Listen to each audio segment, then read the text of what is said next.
Hey folks, it occurs to me that most of you haven't actually seen the boat that I'm sailing on, and so I thought I'd do a quick tour of it since people always seem to be interested in having a look at it. I'm just anchored right here outside of San Diego at the beginning of my trip, and I'm going to just give you a look around first, and then I'll show you the boat. All right, I'm going to start at the helm station here. This is where I drive the boat from. There are two, port and starboard. The steering wheels are linked. Actually, I have them locked. So you turn one, the other one turns. It's great because you can always be on the high side and the center part of the boat is open. This step goes down and turns into a nice little entryway. But this boat is rigged kind of specially and very important for my trip. It is rigged to be single-handed, which means that all of the ropes, they're called sheets, that I have to use to control the sails are all in this one station. So there's 6 of them. It's the main sheet that controls the position of the big mainsail. There's the boom vang, there's the main in and out furling lines. So this is a roller furling mast, which means that I can just pull the sail right out of the mast and it unspools from the inside of it. And I can just do that from right here. I don't have to go on deck to do anything with that. Same with the jib. So we have the jib sheet here and another jib sheet that's not rigged right now, the code 0. But that is also roller furling, and its furling line is right here. So I can just pull on this sheet and that will roll back up, or I can pull on this sheet and it will roll out. So I just control it all from here. And that jib sheet right there, self-tacks, and I'll show you what that means in just a second. But this is the cockpit.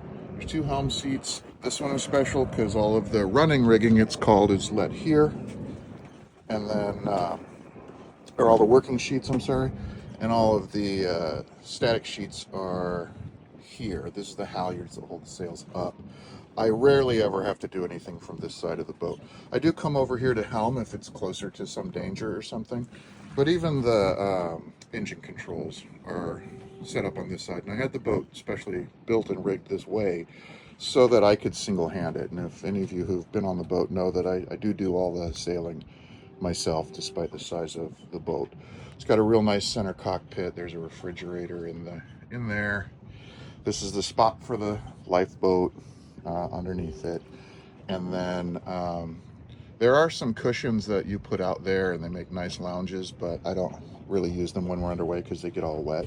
They're more for being in port and taking Instagram photos than anything else. You can see I've got my Starlink stuck to the companionway hatch top over here. I use it only temporarily when I'm at anchor or in port. So I take that off before I get underway and I put it inside the boat and I suction cup it to something to keep it static. But it's real steady right there. It has to have a flat glossy surface to attach to.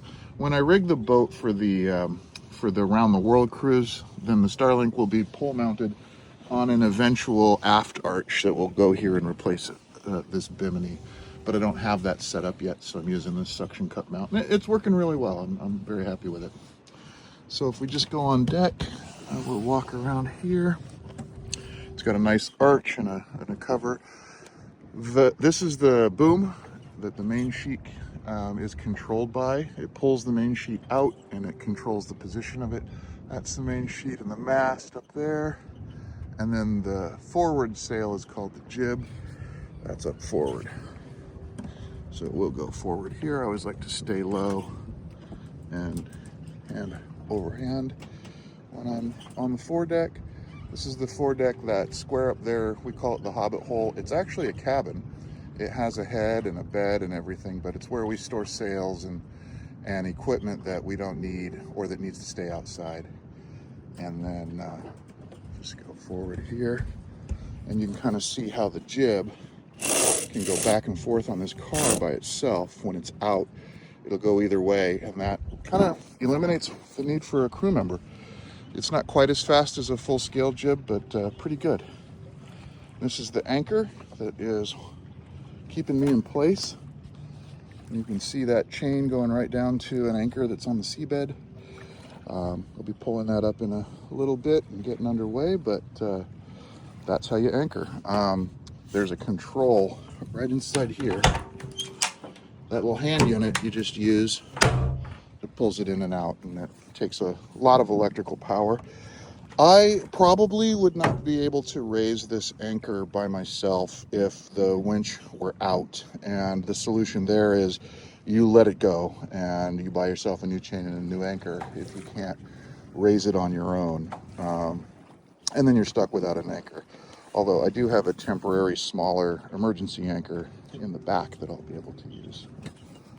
So this is the outside on-deck configuration of Luna Sea.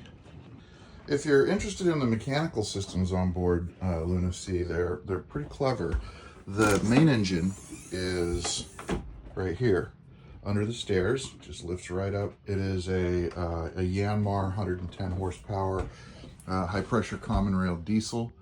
You can see the fuel filter right there, which is really the only thing I ever have to deal with. There's a bunch of space above it. That's where the reverse osmosis water maker is going to go. Going to put a shelf in there. It's all coated with noise soundproofing, and it's super quiet. Like, you can run this and sleep right next to it. It's not a big deal. So that's connects to a shaft that's behind there.